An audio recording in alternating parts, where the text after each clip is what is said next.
Art is open to interpretation is a phrase anyone entering the field has heard at some point. It is impossible not to within and out of the field. It is a sentiment shared by many artists around the globe, but I'm going to have to shake things up a little and disagree. The formation of an art piece and what the elements mean is subjective to the individual artist who is making it. But once it's done, there really is only one way to look at it: the way the artist made it. I have heard Romeo and Juliet seen as being about love blooming in spite of adverse conditions, as in the war between the Montagues and the Capulets. The main idea is about the power of love and what finally ended the long and pointless conflict between the two houses. That this is a romantic play by the amazing William Shakespeare that shows a beautiful tragedy of love-struck man and woman. I wholeheartely disagree. Romeo and Juliet is about two teens that get lustful at each other, then get married within the same 24 hours of meeting one another, and then dying a day later because of a botched plan by a priest. This is a terrible love story because it lacks any time for our romance to develop beyond simple lustful desire, even if that's not what they claim to be feeling. This is not a good love story, and by every metric in hindsight, we can look back and see the real story is about a foolhardy nature of believing in true love. That any relationship that forms from a first encounter like this with no follow-up is doomed to fail, and that at the end of the conflict between the houses is simply an unintended side effect. Romeo and Juliet were fully aware of the conflict between their families, yet did little to try and rectify it. Instead, Juliet turns to a fake suicide and even leads to Romeo's unfortunate death. However, there is one key issue with my opinion here. It is completely and undoubtedly the incorrect way of looking at the play, and there is only one way to view the story here. Yes, that is a bold, sweeping statement I just made, but bear with me. The idea of Romeo and Juliet, it is about a tragic yet beautiful love story about burying the hatchet. And that love is such a powerful emotion that in spite of the adversity it faces, it can still bloom here. And their death is what ends this conflict between two houses that they really forgot what it was about. This is what Shakespeare was trying to say here, because he literally tells us what his story is from the beginning. Two households, both alike in dignity, in fair Verona, where we lay our scene. From ancient grudge break to new mutiny, where civil blood makes civil hands unclean. From forth the fatal loins of these two foes, a pair of star-crossed lovers take their life, whose misadventured piteous overthrows doth with their death bury their parents' strife. The fearful passage of their death-marked love and the continuance of their parents' rage, which but their children's end naught could remove, is now the 2 hours traffic of our... Let me break a few key things down for everyone here. Two star-crossed lovers. The phrase star-crossed talks about the frustration by the stars, because for the longest time there were people who believed in astrology claims that the stars control human destiny. Shakespeare uses this to describe that Romeo and Juliet were never really meant to get together, but they did. They are from warring houses who have been at each other's throats for so long they have legitimately forgotten what even started this. Romeo and Juliet weren't supposed to come together. That's the point. The fearful passage of their death-marked love. He says death-marked love, meaning the end result was practically meant to happen here. And the line just before, dot with their death, bury their parents' strife. My interpretation is flawed because it does not fit with what Shakespeare was saying and trying to portray. Their love was ill-fated, but through it ended the pointless bloodshed between the Montagues and the Capulets. That is the story, and my subjective view of it will not change what it was about. There was a correct answer for the themes and main point of Romeo and Juliet.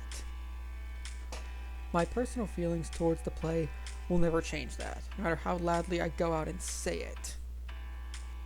On a less well-known side, there is the comic by Gary Larson in 1982. It's a one-panel thing that depicts a cow standing over a table looking at a bunch of weirdly shaped instruments, with the caption, "Cow Tools." In the years after its creation, people have asked, why is the cow making tools? What part of society is this commentating on? And what are the remaining tools supposed to be? That last one especially, because the one on the right, it looks like a hacksaw. So people thought if they could just figure out what the other three were, then the hidden meaning would come to light. So what is the hidden meaning behind this comic? What is Gary Larson commenting on? Absolutely nothing at all.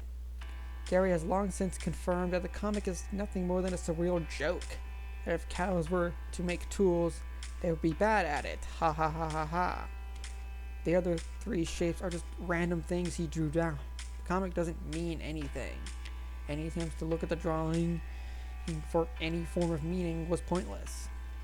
Now, to reiterate what I said at the beginning, elements people use to create art of any kind, or just a piece in general, can be used in any way the artist decides. Art is not a completely fixed language. It's like a bunch of different Lego pieces you're putting together in any way you'd like.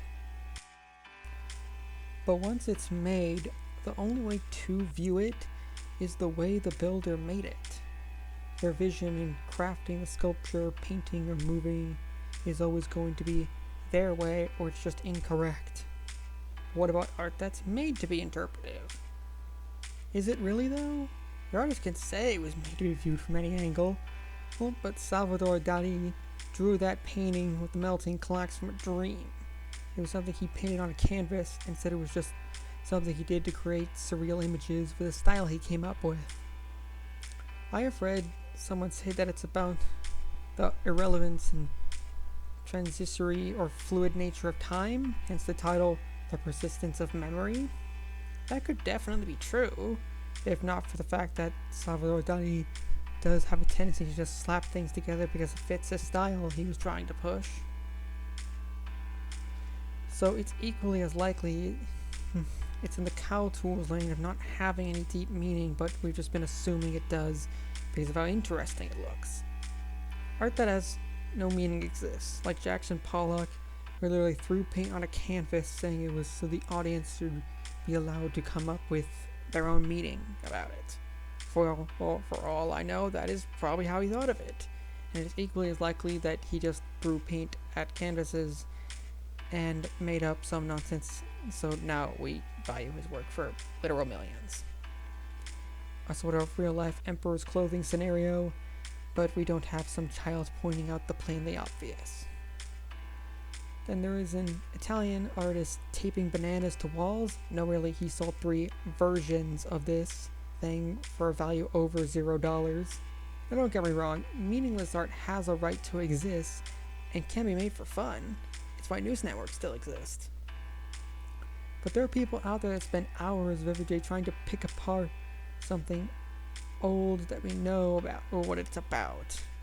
Yet I think there could be more to it. The point I'm trying to make here is that the meaning of a particular piece only has one meaning from the artist. Anything else is not true. I've gotten into an argument with what the banana duct taped to a wall actually means. Got hit because of some rather vulgar words I made. Not proud of it. I truly think that we as viewers will often add meaning to things that either isn't true or miss what we were supposed to get from it. Like the oddest interpretation with the banana piece is that it's curved up like a smile and is named comedian, and it is supposed to be poking fun at the art market for putting large price tags on absurd things. But he made it 3 times. The second I get, but the third just says to me it's just a cash grab, created with fake meaning tagged on at the end to sell it well, which I can kind of understand. I mean, let's all be honest here. If we did what he did and made 120 grand off it, we'd be trying to milk as much of it as we could. But was it just a joke that turned into a cash grab, or just a cash grab exploiting a bizarre market? Am I making a misinterpretation of the work? Definitely. One of those is going to be the correct answer. And if and when we figure that out, there's going to be a lot of people vocally defending their disproven side. Because, of course there will. We're all human here, and we do that. I think that combining elements of art is a subjective action, but the piece created has a very specific way of looking at it. The ones that are made to be interpretive are just random actions someone took, lacking meaning and are not worth spending time digging into. But what do you think? Am I right? Wrong? Why? I will leave that for anyone to discuss in the comments. I've made this video because I wanted to create a discussion about this. So please head down there and give me your thoughts. If you like this video, click that thumbs up and please share. My videos will be pretty short like this, so please consider hitting the subscribe button and the bell for more videos to come.